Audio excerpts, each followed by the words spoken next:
Много искам героят ми от любимата ми игра да дойде в реалния живот. Какво ми става с телефона? Значи, аз съм твой герой от любимата игра. Какъв те правиш с мен? Как да те контролирам всъщност? Натисни ляв бутон за управление. Добре.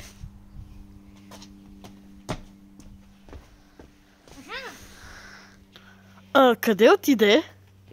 Ха-ха, аз съм тук. Ох, тези игри ми разбиха мозъка просто. О, стига вече. Много искам някоя хорър игра, моята любима хорър игра да се пренесе в реалния живот. Ти на телефона... Ти на телефона какво правиш? Нищо? Не исках това да стане.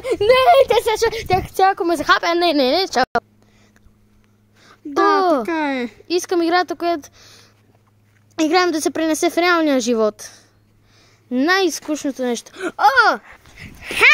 Аз ще победа те първи! Не, аз! Не, аз! Не, По-скучно от това на света няма. Ох, искам героят ми да дойде в реалността. Какво искаш да правиш с мен? Не знам. Натисни десен бутон, за да ме контролираш. Стана време за обяд. Трябва да обядваш. Стоп на играта. Не обядва ли се? Да. Добре, Добре. Сега. Искаш ли да си играеш с мен? Не. Стана време за рисуване. Стана време за писане. Пиши. После ще се върна. Стоп на играта. Искаш ли да си играеш с мен? Не. Стана време за лагане. Лагай си. Ох, тази игра ще е изтрия.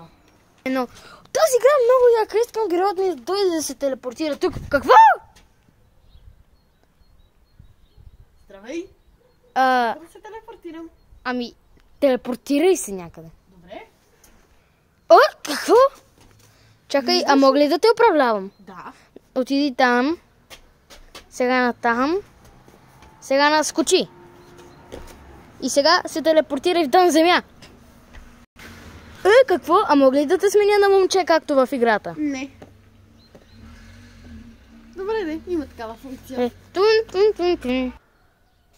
Ама ти как? Здрасти, аз вече съм тук. Аз станах момче. Да.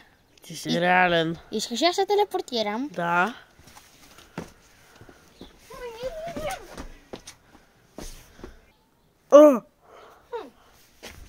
Ти как? То е лесно. Ох, не мога, тази игра я махам. Приятели, време е за спиране. От нас. Чао! Телепортация. Чао!